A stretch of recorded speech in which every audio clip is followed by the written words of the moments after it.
السلام علیکم.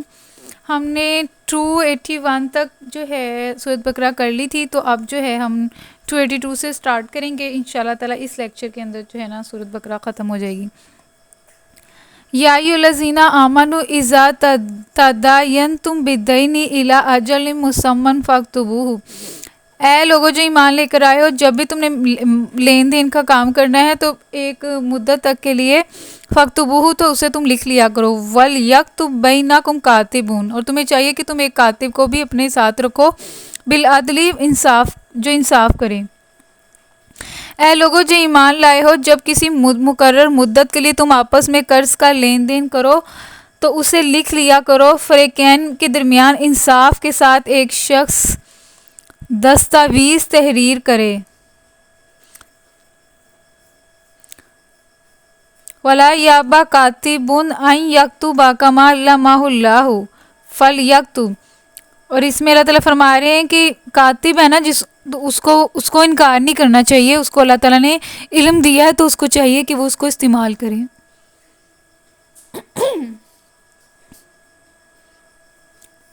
جسے اللہ نے لکھنے پڑھنے کی قابلیت بخشی ہو، اسے لکھنے سے انکار نہ کرنا چاہیے. وَلْیُمْلِلْ الَّذِی عَلَیْہِ الْحَقُّ وَلْیَتَّقِ اللَّهَ رَبَّهُ. اور لکھے اور املا وہ شخص کرائے جس پر حق آتا ہے، یعنی جی قرض لینے والا جو ہے وہ جو ہے نا لکھوائے. اور اسے اللہ اپنے رب سے ڈرنا چاہیے کہ جو معاملہ طے ہوا ہو اس میں کوئی کمی بیشی نہ کرے. تو اس میں کاتب کو کہا جا رہا ہے کہ اس کو اللہ نے علم دیا ہے تو اس کو چاہیے کہ اس علم کو استعمال کرے. وَلْیُمْلِلْ الَّذِی، اور املا وہ والا کروائے جس نے قرض لیا ہے. اور اللہ سے ڈرو جو کہ رب ہے. وَلَا یَبْخَسْ مِنْہُ شَیْئًا، اور جب لکھنا ہے تو اس میں کوئی کمی بیشی نہیں کرنی کسی چیز کی. فَإِنْ کَانَ الَّذِی عَلَیْہِ الْحَقُّ سَفِیہًا أَوْ ضَعِیفًا.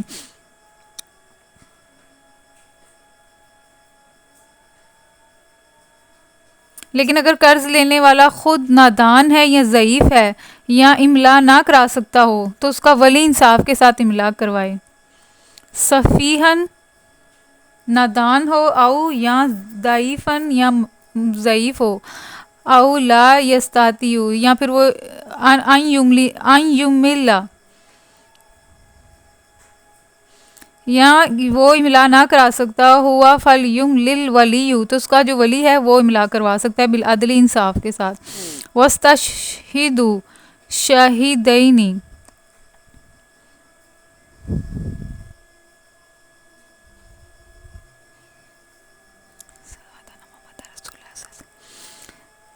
تو اور اللہ تعالیٰ ساتھ ہی کہہ رہے ہیں کہ کاتب کے ساتھ گواہ بھی ہونے چاہیے. میرے 2 گواہ ہونے چاہیے، 2 مرد.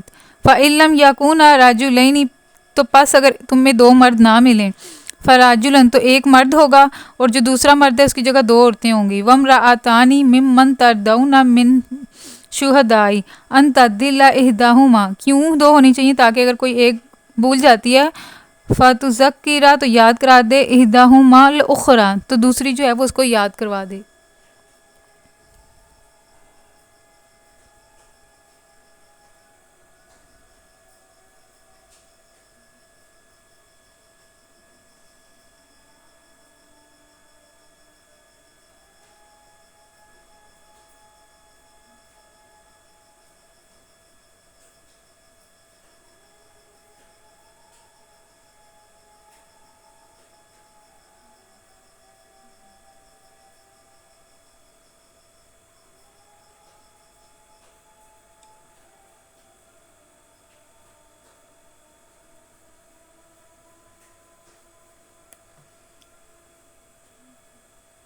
اس سے پتہ لگتا ہے کہ اللہ تعالیٰ نے ایک مرد 2 مرد کہا، لیکن اگر 2 مرد اویلیبل نہیں ہے، ایک مرد اویلیبل ہے تو دوسرے مرد کی جگہ 2 عورتیں. اس سے پتہ لگتا ہے کہ عورت کے اندر جو ہے وہ بھولنے والی جو ہے نا اللہ تعالیٰ نے چیز رکھی ہوئی ہے.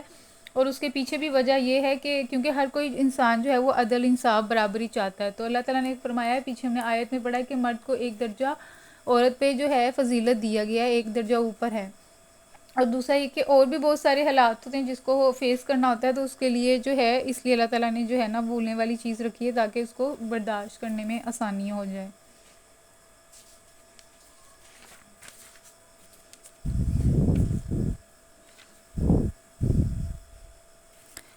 وَلَا يَأْبَ الشُّهَدَاءُ إِذَا مَا دُعُوا، اور پھر ساتھ ہی اللہ تعالیٰ کہہ رہے ہیں کہ جو گواہ ہیں یہ ایسے لوگوں میں سے ہونے چاہیے جن کی گواہی تمہارے درمیان مقبول ہو۔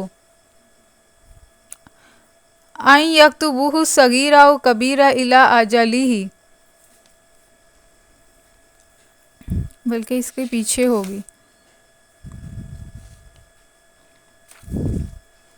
وَلَا يَأْبَ الشُّهَدَاءُ إِذَا مَا دُعُوا وَلَا تَسْأَمُوا أَن تَكْتُبُوهُ صَغِيرًا أَوْ كَبِيرًا إِلَىٰ أَجَلِهِ، گواہوں کو جب گواہ بننے کے لیے کہا جائے تو انہیں انکار نہیں کرنا چاہیے، معاملہ چاہے چھوٹا ہو یا بڑا ہو، میعاد کی تعین کے ساتھ اس کی دستاویز لکھوا لینے میں تو ساہل نہ کرو۔ تو جب بھی گواہوں کو بلایا جائے تو ان کو بھی چاہیے کہ وہ آئیں اور گواہی دیں جو گواہی کا حق ہے، اور چاہے وہ معاملہ چھوٹا ہو یا بڑا ہو، ایک مدت تک کے لیے ہم نے جو ہے نا معاملہ جو ہے اپنے جتنے بھی معاملات ہیں اس کو لکھنا ہے۔ ذالکم اقسط عند اللہ واقوام للشہادات وادنی الا ترتابوا الا ان تکون تجارتا حاضرہ، اللہ کے نزدیک یہ طریقہ تمہارے لیے زیادہ مبنی بر انصاف ہے، مطلب یہ زیادہ معاملہ زیادہ ذالکم یہ اقسط عند اللہ، اللہ کے نزدیک زیادہ انصاف پسند ہے، واقوام للشہادات، اور اس سے شہادت قائم ہونے میں زیادہ سہولت ہوتی ہے۔ دیکھیں نا اگر لکھا ہوا بھی اگر ہے ہمارے پاس اور شہادت بھی ہے تو پھر اس سے لڑائی جھگڑا ہی ختم ہو جائے گا،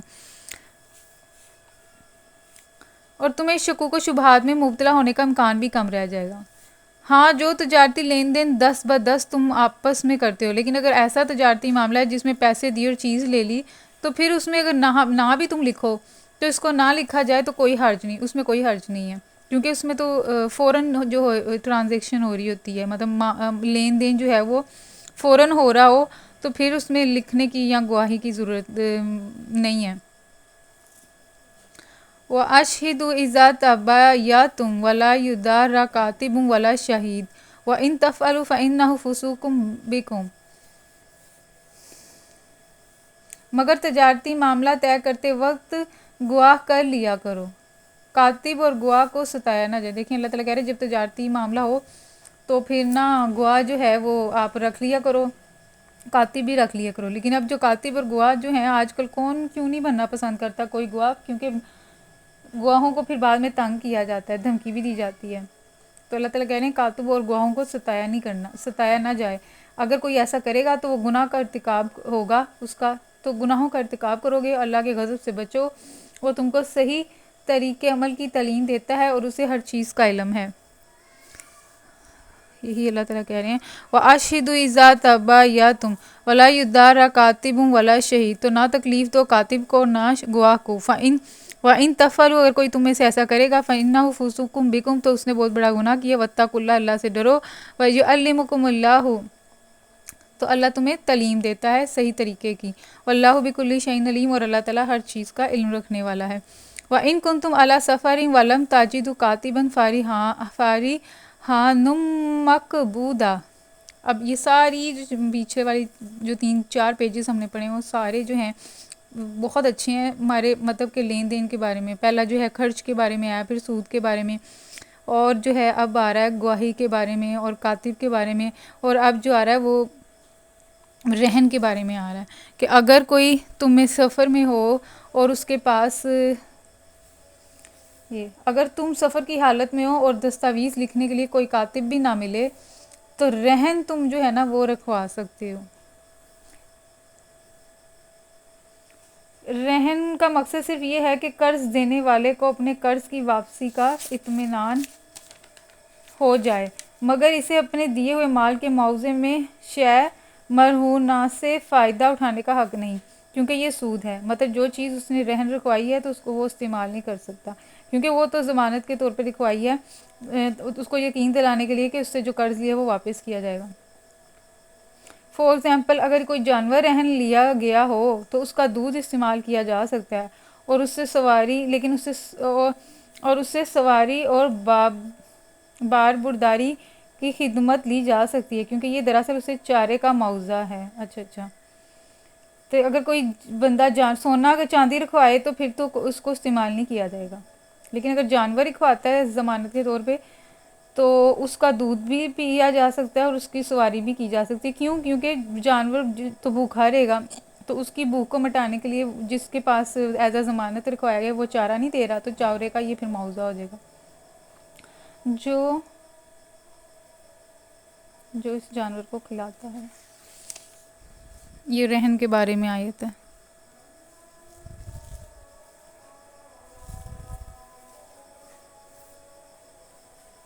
اگر تم میں سے کوئی شخص دوسرے پر بھروسہ کر کے اس کے ساتھ کوئی معاملہ کرے تو جس پر بھروسہ کیا گیا اسے چاہیے کہ امانت ادا کرے اور اپنے رب سے ڈرے۔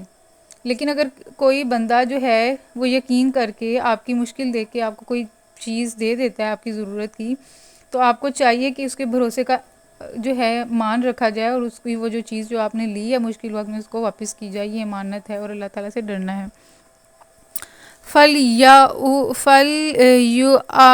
الَّذِي اؤْتُمِنَ أَمَانَتَهُ وَلْيَتَّقِ اللَّهَ رَبَّهُ وَلَا تَكْتُمُوا الشَّهَادَةَ وَمَنْ يَكْتُمْهَا فَإِنَّهُ آثِمٌ قَلْبُهُ وَاللَّهُ بِمَا تَعْمَلُونَ عَلِيمٌ۔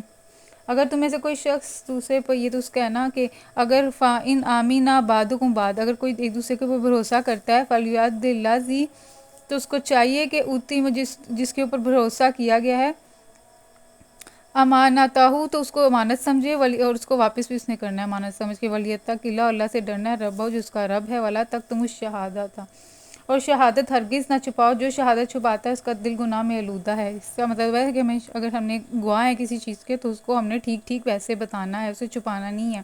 وَمَن يَكْتُمُوهَا فَإِنَّهُ آثِمٌ قَلْبُهُ، جو چھپائے گا تو اس کا دل جو ہے گناہ والا ہو جائے گا۔ واللہ بما تعملون علیم، اور بے شک اللہ تعالیٰ جانتا ہے اور ساری چیزیں جو ہیں اللہ تعالیٰ سارے اعمال سے جو ہے تعملون جو تم عمل کرتے علیم اسے خبردار ہے۔ للہ ما فی السماوات و ما فی الارض، اور جو کچھ اللہ کے لیے ہے جو کچھ آسمانوں میں اور زمین میں ہے۔ وَإِن تُبْدُوا مَا فِي أَنفُسِكُمْ، اور جو تم باتیں وَإِن، اور جو تبدو تم چھپاتے ہو، مان انفسکم جو اپنے نفسوں میں، او تخفوہ یا تم اس کو چھپاؤ، یحاسبکم بہ اللہ، تو اس کا حساب تم سے لیا جائے گا۔ فیغفر لمن یشاء، پھر اس سے اختیار ہے جسے چاہے معاف کر دے، اللہ تعالیٰ کو اختیار ہے۔ فیغفر لمن یشاء، تو وہ معاف کر دے جس کو وہ چاہے، ویعذب، اور وہ عذاب دے من یشاء جس کو وہ چاہے۔ واللہ علی کل شیء قدیر، بے شک اللہ تعالیٰ ہر چیز پر قدرت رکھتا ہے۔ آمن رسولہ، یہ جو آخری آیت ہے نا یہ اب سب یاد کر لیں، یہ سحر اور جو ہے آپ کی ہر قسم کی حفاظت کے لیے۔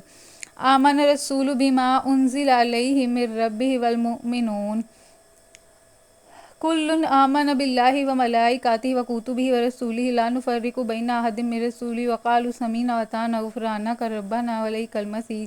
لا یکلف اللہ نفسا الا وسعها لها ما کسبت وعلیہا ما اکتسبت ربنا لا تؤاخذنا ان نسینا او اخطأنا ربنا ولا تحمل علینا اصرا كما حملته علی الذین من قبلنا ربنا ولا تحملنا ما لا طاقة لنا به واعف عنا واغفر لنا وارحمنا انت مولانا فانصرنا علی القوم الکافرین۔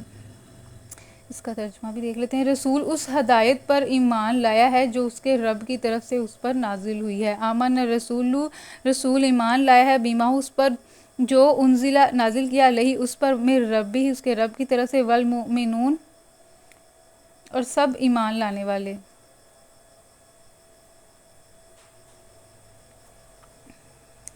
کل آمن باللہ وملائکتہ، اور انہوں نے بھی اس ہدایت کو دل سے تسلیم کر دیا، یہ سب اللہ اور اس کے فرشتوں، کلن یہ سب آمن ایمان لاتے ہیں باللہ اللہ پر، وملائکتہ فرشتوں پر، وکتبہ اس کی کتابوں پر، ورسولہ اس کے رسولوں پر، لا نفرق بین احد، وہ ان میں سے کسی ایک میں بھی تفریق نہیں کرتے، لا نفرق بین احد من رسولہ، وہ کسی رسول میں فرق نہیں کرتے، وہ سب رسولوں کو وہ مانتے ہیں۔ وقالوا، اور کہتے ہیں سمعنا واطعنا، ہم نے سن لیا اور ہم نے اطاعت کی، غفرانک ربنا الیک المصیر، او ہے ہمارے رب ہمیں معاف فرما، ہماری مغفرت کرو، الیک المصیر، اور تیری طرف ہی پلٹنا ہے۔ لا یکلف اللہ نفسا الا وسعها، نہیں اللہ تعالیٰ تکلیف دیتا کسی نفس کو مگر جتنی اس کی طاقت ہو، اس کی طاقت سے زیادہ بوجھ نہیں ڈالا جاتا. لہا ما کسبت، اسی کے لیے ہے جو اس نے کمایا. وعلیہا ما اکتسبت، ہر شخص نے جو نیکی کمائی ہے اس کا پھل اسی کے لیے ہے، اور جو بدی سمیٹی اس کا وبال بھی اسی پر ہے. ربنا لا تؤاخذنا ان نسینا واخطانا، اے ہمارے رب ہم سے بھول چوک ہو گئی ہے تو اس سے جو قصور ہو جائے اس پر گرفت نہ کرنا. ربنا، اے ہمارے رب، لا تؤاخذنا، نہ ہمیں تو پکڑنا، ان نسینا اگر ہم بھول جائیں، اور اخطانا یا ہم سے خطا ہو جائے. ربنا ولا تحمل، اے ہمارے رب، ولا تحمل، نہ ہم پر ڈال، بوجھ علینا ہم پر، اسرن بوجھ، کما جیسا کہ حملتا ہو جیسا کہ تو نے ڈالا، علی الذین من قبلنا جو ہم سے پہلے تھے. پروردگار، جس بھار کو اٹھانے کی طاقت ہم میں نہیں وہ ہم پر نہ رکھ، ہمارے ساتھ نرمی کر، ہم سے درگزر فرما.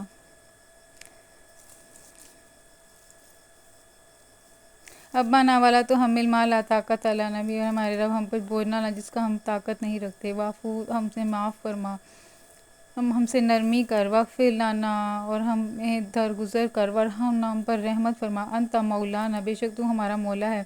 فانصرنا، تو پس تو ہماری مدد کر، علی القوم الکافرین، کافر قوموں پر. تو یہ جو ہے ہماری سورۃ بقرہ جو ہے ختم ہو گئی ہے. انشاءاللہ پھر ہم نیکسٹ لیکچر میں جو ہے آل عمران سٹارٹ کریں گے. Thank you.